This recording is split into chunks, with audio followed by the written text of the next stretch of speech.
My name is Dr. Ellen Hammerle. I'm the Vice President of Client Services at Catholic Charities. And it's my honor and pleasure to introduce to you today our CEO, Jilma Meneses. She is a light of inspiration to all of us at Catholic Charities. Her grace and servant leadership is an inspiration to all of us, and we hope she will inspire all of you as she does all of our staff. Thank you. Welcome, Jilma. Thank you, Ellen. Goodness, what a wonderful crowd we have today. Wow, this is beautiful. Wow.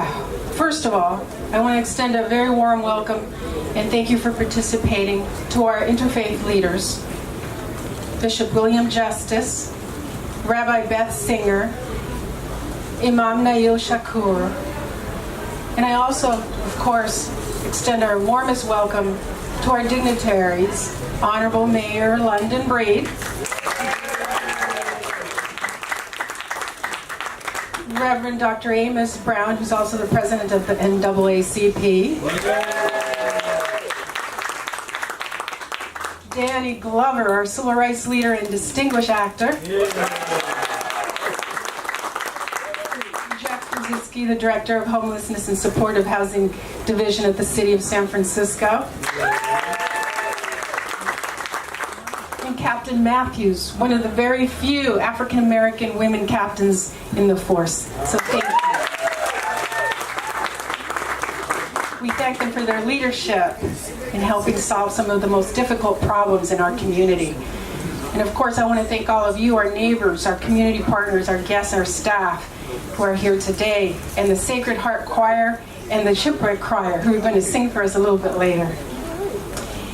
You know, this is the first anniversary of this program here at the Bayview, where we put our hands in love around some of the most vulnerable populations, and you're going to meet some of them today. Of course, you know that Catholic Charities serves over 35,000 people across San Francisco, San Mateo, and Marin counties, some of the most vulnerable populations of all faiths and walks of life. We commemorate that today, but we're also commemorating Black History today. Yes, that's very important.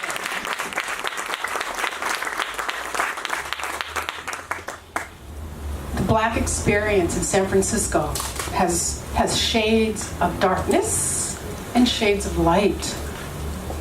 I want to tell you a very important, very short story, but a very important story that is very emotional for me because it's personal.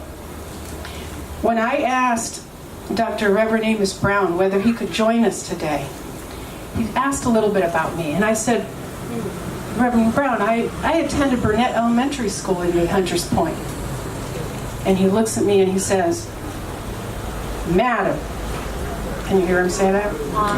He says, Madam, do you know about Burnett Elementary School? Do you know who it's named after?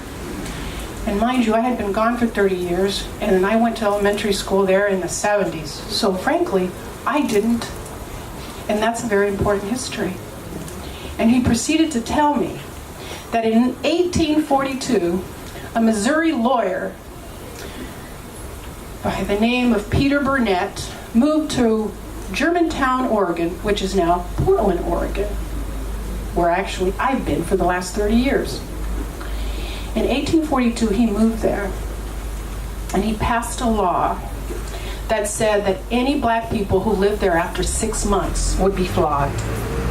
And following that, he wanted to also exterminate Native Americans and Chinese. And not only that, he then came down here in 1849, this man named Burnett, and he became the first elected governor of California. That's the same Burnett. Now, he tried to pass the same law here in San Francisco.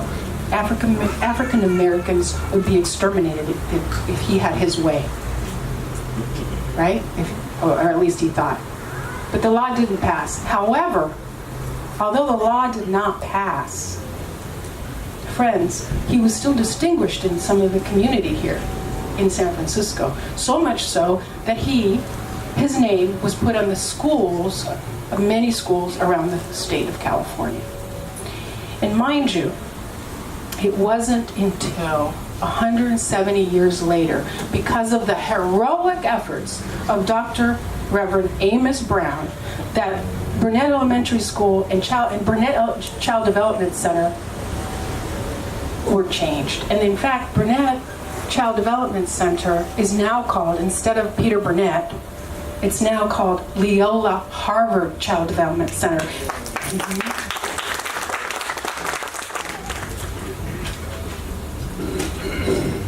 Good morning. First, we want to thank God for this opportunity, for this wonderful opportunity to first to just be present, and to witness what Rabbi Beth just commented on in reference to people of all traditions coming together for a common purpose. And that purpose is to recognize the efforts and the work of those who do what needs to be done to reach out to those who need help the most. In the Bible it says, we read that Jesus was asked a question, and the questioner asked him, "Teacher, which is the great commandment in the law?" And Jesus said, "You shall love the Lord your God with all your heart, and with all your soul, and with all your mind. This is the great and first commandment, and the second is like it. You shall love your neighbor as yourself." In the Islamic tradition, it is reported that Muhammad the Prophet, peace be upon him, said, "None of you will believe until you love for your brother what you love for yourself." And he also said, "None of you will enter heaven unless he or she is a believer. And none of you will become a believer unless you practice loving each other." And he gave them some advice as to how to practice loving each other. And it was the simple advice of give the greetings of peace. So to my brothers and sisters who are of the Christian faith and its traditions, we say peace be with you. To our Jewish brothers of the Jewish tradition, we say shalom. And to those who are Muslim, we say assalamu alaikum. And with that, we offer this prayer. With God's name, the merciful benefactor, the merciful redeemer, the God of all creation who has given us scripture in the form of revealed books, the Torah, the Bible, and Quran, and other sacred texts for reading that which is true and established, to express and advance the life of all systems that support creation and help us to manage our responsibility as the custodians of the earth. We are ever thankful to you and your mercy, O God, and ever trusting you and your guidance, and ever aware of your love and presence. O God, you are the creator of all things that exist, that have existed and will exist. You who are without physical form or shape to be seen, but whose presence permeates throughout the heavens and the earth. You who have given the order for establishment and who maintains the order with your mercy, which is the first rule you wrote for yourself to be extended to all that you did create, especially to all of the human family. We are eternally grateful to you, and we come forward with words and prayers to acknowledge our love, our trust and dependence upon you for our lives, and to offer thanks for the blessings that you have made and have given us. We praise and glorify you in your majesty, for you alone are worthy to be worshipped, you who are the merciful benefactor, the merciful redeemer, and the master of the day when all matters and values of truth and justice will be restored, when the scales will be balanced and deeds weighed with regards to right and wrong, good and evil, and the merits of what have been earned will be determined as either rewards or punishment. We thank you for the life you have given us, and we ask that you help us to make the world that we live in today a world that's better for all. We sincerely ask that you favor us with the means and the human will to help create better conditions for all who may suffer from any injustice of any kind, And let our good efforts be continually borne with each succeeding generation, as we ourselves stand on the shoulders of those who preceded us. We acknowledge their contributions and honor their sacrifices, and as we stand together in the face of times that are troubled and disturbed here in this great republic, the United States, we ask that you will guide us all on the path that leads us to you, and that your favor will sustain us, especially our youth, the ones who will come behind us to inherit that what we have produced and what we have left as a legacy. We pray that we'll become better as we go forward. We ask that you continue to allow those who serve the needs of others through agencies and organizations that provide aid and resources to the weak and the poor, the aged and the infirm, the motherless and the fatherless. We ask that you make their work easy and not a burden for them, and grant them success in it. We accept the charge we have taken as people of faith, and ask that you make us better servants today than we were yesterday, as we work to serve the needs of those and the greater good for all men. Amen.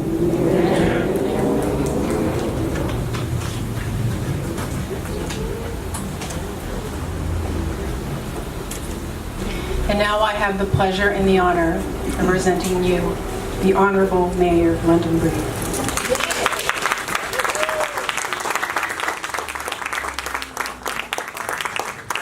Thank you. Good morning, Bayview Hunters Point.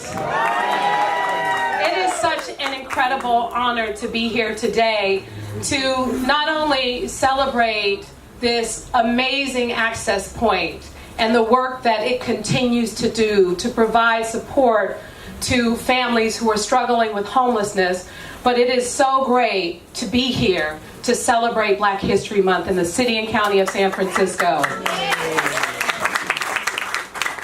And I know that the reason why I am able to be the first African American woman to serve as mayor of San Francisco, because I too stand on the shoulders of so many incredible people, many leaders from the Bayview Hunters Point community, a place that has a rich history, a rich tradition of African Americans who have basically made their homes here, whether it's working in the shipyard like my grandfather did, and the work that folks did to build this city, and the advocacy that went into building this city and making sure that our voices were heard. The folks in this community played a critical role to my success. And so I would say thank you. But with that success comes an incredible responsibility. It comes an incredible responsibility to make sure that even though I serve as the first African American woman and the second African American mayor, I have to make sure, along with so many of you here today, that I am not the last. We have work to do to change some of the things that we know exist in San Francisco. Yes, we celebrate Black History Month, and we celebrate some amazing accomplishments like the Bayview Opera House, which is a landmark where incredible world-renowned actors like Danny Glover got his start. Yes, world-renowned, Mr. Glover. You are famous, and you are a native son of this city. We celebrate those things. We celebrate so many amazing accomplishments. But we know that our population is less than 6% in San Francisco. Yeah. We also know that this access point serves almost 50% of the families that they've served are African American families who are struggling and need help and support. And thank goodness that we have an amazing community willing to wrap their arms around these families so that we can ensure their success. The work of the access points that serve families in San Francisco have helped almost 1,600 families. 1,600 families who were struggling with homelessness. And they've been able to help almost 160 of those families transition into permanent housing. And let me tell you, it's not easy in an expensive place like San Francisco. A big part of what I am doing is pushing to build more housing. And this community helped to make sure that a couple of years back, Remember that, Ms. Tatum? When we got neighborhood preference legislation passed so that 40% of all the new units developed in the Bayview Hunters Point community go to the residents who live here first. And that fight wasn't easy. But we got to build more, and we got to build more faster. And we have to make sure that the next generation, they are prepared for the opportunities that are provided. When I was growing up in public housing in the Western Addition, I never knew what was possible. I didn't know what was going on downtown in the financial district with all these incredible opportunities. But because I had an opportunity to participate in programs and things that existed in the Western Addition because of leaders like Reverend Amos Brown, I was able to be given an opportunity. A school in the Bayview Hunters Point named after Gloria Davis. Are you familiar with that school? Yes. That was one of my mentors. I didn't even know that woman, and she decided she was going to take me under her wing. She was going to help support me with my applications for school, my applications to get into colleges and scholarships. She helped me with my essays and everything. And I didn't know who this woman was. I was introduced to her by a lady named Laura Lester. We have to get back to some basics here in this community if we are going to ensure the success of the next generation. Those families who are being helped by the Access Point, they need our support. They need our encouragement. They need our love and our commitment to ensure that we get every last family into permanent supportive housing. But here's the good news. And why we're here to celebrate. Because again, we know prevention is the key, and trying to provide people with the support they need to not end up homeless in the first place is so critical. But once they end up in that place, then it's our responsibility through our coordinated entry system, our access point, to try and figure out a solution to get them on the path to permanent housing. And in fact, we set out a goal to end family homelessness in San Francisco and to make sure that no family is unsheltered and we have an option for them when they ask. And every single night, we have at least 30 shelter beds for families that are empty. And that is progress. There was a time 2 years ago where families were turned away and we're left to sleep out in the cold in the streets in our city. And that is not happening today. That is progress. And we know there is still more work to do, and we're going to get the job done. So I need your support. The $300 million affordable housing bond that's going on the ballot in November, I need your support to build affordable housing as of right so that we stop with the people who are saying, no, you can't build in my community. Yes to housing in every community, especially 100% affordable housing. We have got to get the job done. Those families and the people struggling in this community are counting on us to make the hard decisions and do what's necessary by any means necessary to get the progress that we deserve in the Bayview Hunters Point community.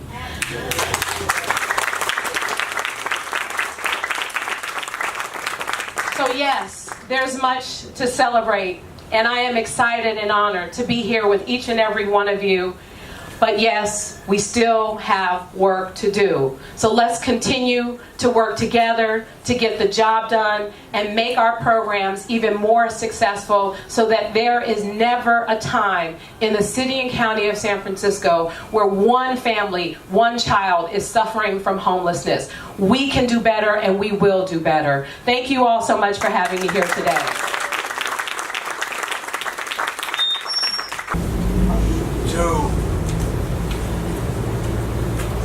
Moving spirit behind this incredible enterprise, Sister Jilma. To the members of the Board of Catholic Charities, Reverend clergy, Madam Mayor, to my good friend, Brother Danny Glover, all of you fellow San Franciscans. You know, it was on July the 4th, 2010, the day of celebrating the Declaration of Independence. I lost my independence in terms of my mobility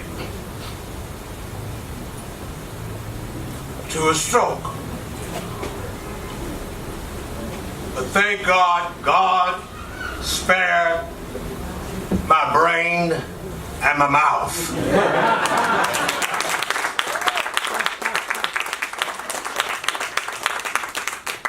And I'm privileged to be here today to say to you that the prophet Isaiah, Rabbi Singer, uttered some very much apropos words in that 61st chapter. The prophet spoke these words: "The Spirit of the Lord is upon me, because the Lord God hath anointed me to preach good tidings unto the meek. He hath sent me to bind up the brokenhearted, to proclaim liberty to the captives, and the opening of the prison to them that are bound, to proclaim the acceptable year of the Lord, and the day of the vengeance of our God, to comfort all that mourn." And this third verse is the one that I really find instructive for us today. "To appoint unto them that mourn in Zion, to give unto them beauty for ashes." Beauty for ashes. It was during World War II. According to a writer, William Golding, that a plane carrying some British choir boys, and in that novel that Golding wrote, unfortunately, when the plane crashed, only the choir boys survived. The pilot was killed. Many of you know that that incident was transformed into a novel entitled Lord of the Flies. You also maybe saw that movie. And in that movie, these pristine, erudite, scholarly, well-scrubbed, well-behaved British white boys, the longer they stayed on that island by themselves, devoid of discipline, access to resources, they devolved to becoming savages. And the last piece of meat that they were able to come by was that wild pig. And the longer they stayed on that island, they began to destroy each other. Well, you know, unfortunately, a man emerged at 1600, number 45, who H.L. Mickens tried to warn us in 1920 that if the American public did not use its head for more than a hat rack, that the people of the land would get their heart's desire, and a downright moron would adorn the White House as president. That prophecy has come true? We have that moron at the White House. And that moron made a statement the other day that Chicago, Illinois was a bad image of black folk. And that's because what did we have to lose? Well, we had our dignity to lose. Because what he said about black people, he would not have said it if he had read Lord of the Flies when he was in school and not been up to mischief. For the point in Lord of the Flies is, wherever you take away from people opportunity, they will devolve to becoming their worst angels. God knows. We must make the statement that black people in San Francisco can be, will be, all God intended them to be, if we would just give us the opportunity to have access to education, have access to health care, to have access to celebrate our culture, to have access to a good quality school. We can do it. And we come today to say, thank God for Catholic Charities, who are demonstrating at Black History Celebration that black people have brains, black people have skills, black people have knowledge. And if we all would look at that history, those of us who are of the Christian tradition, you will discover the first organized expression of Christianity was not in Europe. It was not in Latin America, not in the United States of America, but the first organized expression of Christianity was the Coptic church in Egypt and Ethiopia. Where are Egypt and Ethiopia? On the mother continent of Africa. We all came from Africa. Leakey, the greatest paleontologist, said, our first home was in Africa, there in the Rift Valley, where they found that fossil Sister Lucy. Sorry about that, men.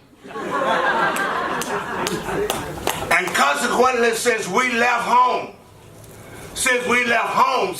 Africa and moved around this crusted earth, wherever we stopped on the bank of the river, we lost our manners and failed to behave and to respect people. And we created different cultures wherever we stopped, on a beach, on the banks of a river. But in San Francisco, we have come to our senses and we are turning beauty into ashes. By giving ashes, rather, into beauty. By giving people a home where they can be comfortable, where they can take care of their families, where they can read, where they can celebrate that they are God's children. And when God made black folks and homeless folk, God didn't make no mistake. So let's celebrate today that we have turned those ashes of disappointment, those ashes of denial of opportunity into beauty. And here in Bayview Access Point, we are seeing a new day, a new opportunity for those who have been underserved. Thank you for coming. Thank you.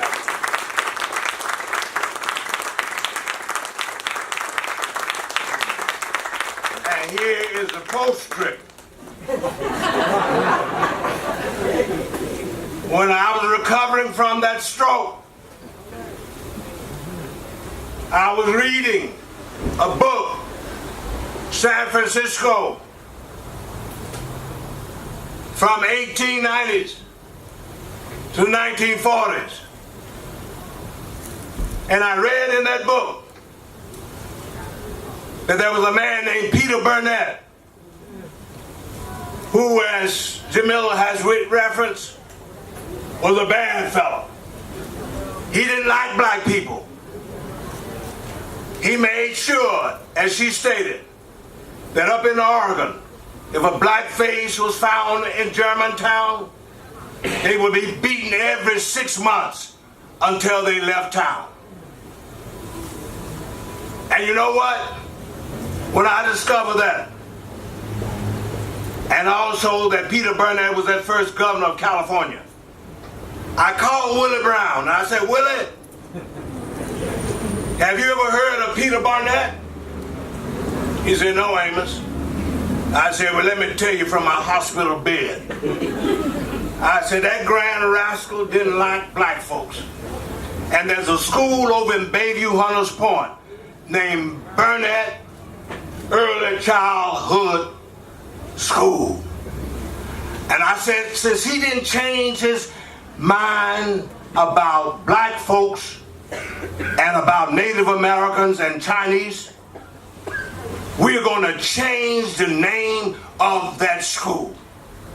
And from my sickbed, I made phone calls.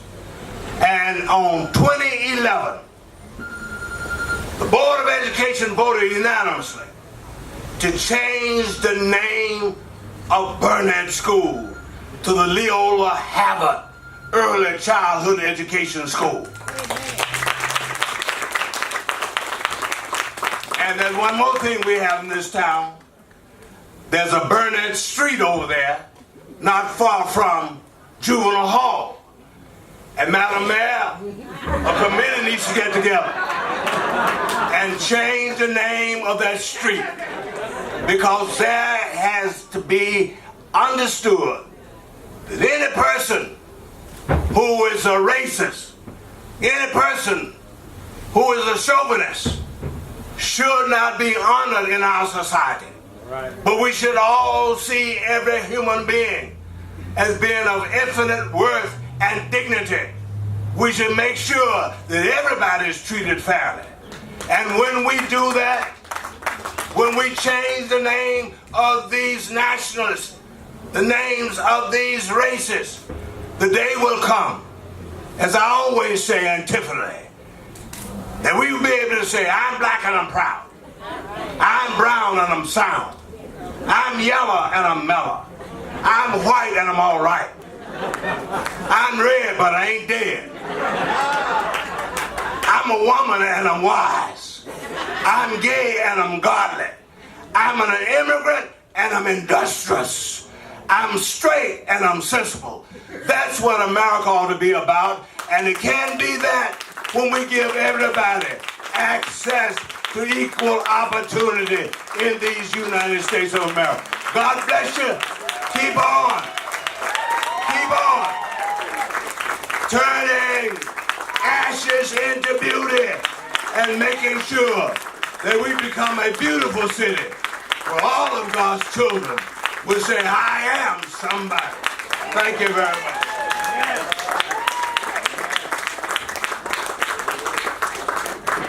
And now I give you our friend, this world citizen, humanitarian, philanthropist, and servant of the human family, the one and only Danny Glover.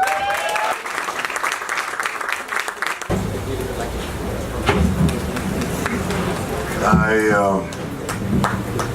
first of all, want to thank Catholic Charities, Bayview Access Point. Jilma asked me at a conference in December at San Francisco State if I would participate in this one-year anniversary, this celebration of the work that those who are in need of our service, the work that's been done, and those who act as agents for that work that's being done, is a very, very important thing that we must do at this time. When I was asked, I did not realize that I was going to follow first our Honorable Mayor, London Bree. I did not, and I've said well, but to follow Amos, the Reverend Amos Brown, the esteemed Reverend Amos Brown is quite awesome, quite awe-inspiring. I think that we find our ways finding some context that we are and the role that we play as citizens, ordinary citizens. The great word democratic comes from ordinary citizens making choices, working on behalf of not simply their own interests, but the interests of the community itself. And here I have, right in front of me today, the pleasure and honor to be in front of ordinary citizens, beyond race, but ordinary people who believe that this city can be a better place. A place that it is spiritually endowed to be, this city. I remember my mother telling me, my mother Carrie May Glover, telling me this story about coming here. My dad, my mother and father met in New York. My mother, after finishing Payne College in 1942, teaching 1 year of school, matriculated to New York, which is the pattern of matriculation from Georgia, rural Georgia, where her parents began as sharecroppers and tenant farmers. So my father, coming from the Midwest, from Kansas City, meeting there and falling in love and marrying in New York. My dad was in the Army of State New York and had come down to New York City with a friend of his and met this tall, absolutely stunning young woman and married her, decided that wherever the train was going, this is smart for men, wherever the train is going, you got to be on that train. And he was stationed first in Los Angeles, after restationed in Los Angeles, and then stationed in San Francisco at the end of the war. Once the war ended, my dad said to my mother, Carrie, I got a job waiting for me in Detroit. Let's go back to Detroit. And my mother said, and it was apropos in my family, and you know who made decisions in the family, you better find a job here, we're not going anywhere, this is God's country. My dad always would say it was the best decision that he didn't have to make. I spent living here and going to Hunters Point 1 and Hunters Point 2 up on the hill. Yes. I lived in the Army Street projects, 3rd and Army, went to Irving M. Scott. Somebody may have gone to Irving M. Scott. It's still there, the buildings are still there. Omega Boys Club has its offices in Irving M. Scott. I graduated from Daniel Webster Elementary School in Potrero Hill. We lived in the housing projects until we were able, by the grace of God, by just our own passion for wanting to find another life and another relationship, we ended up buying a home, my mother, when I was 11 years old, on Central and Hayes in the Western Addition. All 7 of us crawled into that 2-bedroom and 1 sunroom home and grew up there. We had a home, the way in which we cherished and embraced that home. It was never big enough, but it was big enough with love and the attention to keep it and sustain it and to work hard, work overtime. All of us are contributed at that point. I Danny Glover, who had a paper route up along the USF, the University of San Francisco, for 5 years. In that sense, in an effort for us to stay in that home, my parents, both postal employees, working overtime. Those who have parents who worked in the postal office know that that was an entree space for so many parents who came here with hope and ideas. And all those things were a part of what I remember. I lived 12 blocks from where I grew up. I remember when I first bought my first home, I was working out here in Bayview Hunters Point for the Model Cities program. I bought my first home. You remember? Yes, sir. Yes, sir. Model Cities program from 1971 till I decided to leave at the end of 1977 to pursue another life or something else. But I remember the extraordinary and courageous people out here that I worked with. What I call in a period of organic democracy, grassroots democracy, the Eloise Westbrooks, the Espanola Jacksons, the Shirley Jones, all those who worked out of those women that I remember worked out of here, who were my mentors, who were my boss, and used to always be willing to stick their hand right in my face or anybody else's face, even Mary Aliota's face, to say, we need this, we need that. Those are the lessons that I learned from here, and the lessons around being real citizenship. We know the crisis of housing is nothing that we're going to end easily. We know the crisis for housing is more than just a political, it's a moral decision, it's a political decision as well. We know from our experience of what happened in the Western Addition. When I went to those meetings at Waco in 1966, I was a student at those meetings at the Western Addition Community Organization as we listened to Urawadi. Remember Urawadi? Yeah. Yes, you remember too, all those men and women, retired and young people who came and tried to stand, make a stand for justice. Programs came out of there. Solutions came out of that. Incentives for tax, so those people who could invest in low-income housing. A great deal of that housing in the Western Addition is that low-income housing that came about as a part of the stand that citizens took in the Western Addition as they found themselves being on the precipice of being removed from that. We know that they fought for that. They fought for jobs, not only to have a say in what happened, but fought for jobs as well. Those are the lessons that we have to learn too, that we have to fight relentlessly in terms of serving those who are most vulnerable. The house I live in right now, within a few blocks, is Paltangi. Used to be a place where we played basketball when we were young people. It became a shelter. The church became a shelter. The senator became a shelter for homeless families at one point in time. These are the realities of not only San Francisco, they're the realities of every metropolitan area that you can go to, that you go into, that you live in.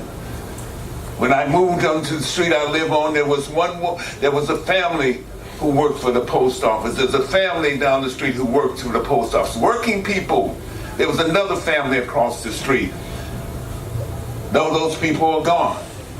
Their children could not replicate or duplicate the opportunity that they had when they were capable. They could not duplicate or replicate the opportunity that my parents have to buy that home, have that home in the security of home of just 3 rooms for 7 people, 3 bedrooms. One was a sun porch for 7 people. We have to talk about that. What is our relationship? And this is a question that we'll have to have beyond just the housing issue, but other issues. That what is our relationship to what is just? What is our relationship? I was doing simply doing a film called The Last Black Man in San Francisco. It was just at Sundance right here. And I forgot about the fact that some of those houses right in the Western Addition belonged to Japanese families before they were interned in 1943. We don't know. We have to understand that history. So what happened, as it happened in Los Angeles, as it happened in other urban areas on this West Coast, that those who had inhabited those houses were others. Is our relationship only temporary when we're needed? When we're not needed, then we're disposed of. We're abandoned and everything. Is that the situation with not just only African Americans, as we see, as was noted, that the 6%, the population of African Americans in the city is only 60%, but all people, but people who are poor, people who are disadvantaged, those people, whether white or Asian or black, they're dispensable. So there's a kind of dispensability that happens there. There's a kind of way in which we have to figure out how do we live and make this place live for all of us, not beyond just the market. The mission, when I worked in the mission was this vibrant community of men and women, the language, the common language that bonded them together, whether you were from El Salvador or Central America, when you're from Mexico, was a key, was a strength to that. And I remember all those coming out there and seeing that, being part of the mission hiring hall, being part of the mission cultural center and all those things, which embody people in who they are, their own identity, their own history, and their own possibilities of a future as well. You would have to talk about that. That's what we're talking about. The context. I want to applaud our mayor for the work that she's done in leading this. But we all know that we not only have to stand by her, that we have to demand that she do more as well. And for all of us, because when we demand that she does more, that means we do more. You know what I'm saying? So that's what I'm saying. But I want to thank you. When coming out here as always, we shot the film. One place, when the location was right on the corner of Paloux and 3rd. And it was right across the street from the office, my first office when I worked at the Model Cities in the summer of 1971. And what an amazing idea. As I remembered those moments. But I also, what I remembered most about that moment, the genuine, was the courage, the passion, the struggle of men and women in this community when I worked in it.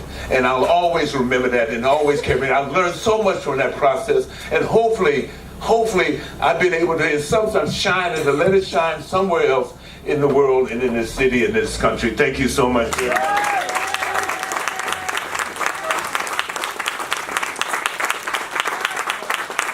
My name is Erick Brown. I'm Associate Division Director for Housing, Immigration, and Support Services for Catholic Charities. This is one of the programs that I'm part of, and I can't be more proud of that. I'd like to quickly introduce some of the staff from the Access Point: Rob, KJ, Erica,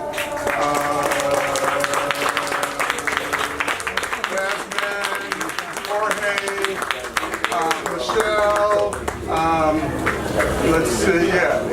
let's see, I know where Lady's at, Noemi's here. It is such an honor to be here. At this point in time, I'd like to introduce you to one of our families who has come through the Access Point. If they want to come forward, we can tell a little bit of their story. This is Tanya. This is the other Eric, and this is the other Eric. So there are 3 Erics in the house that afternoon. So who wants to talk for the family?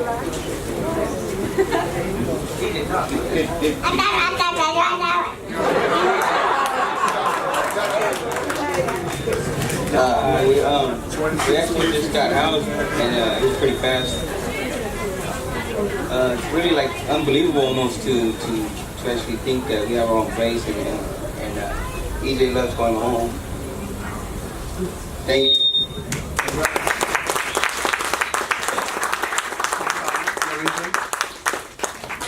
It's a true blessing that We're glad to have three folks. We are.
Salvation and glory.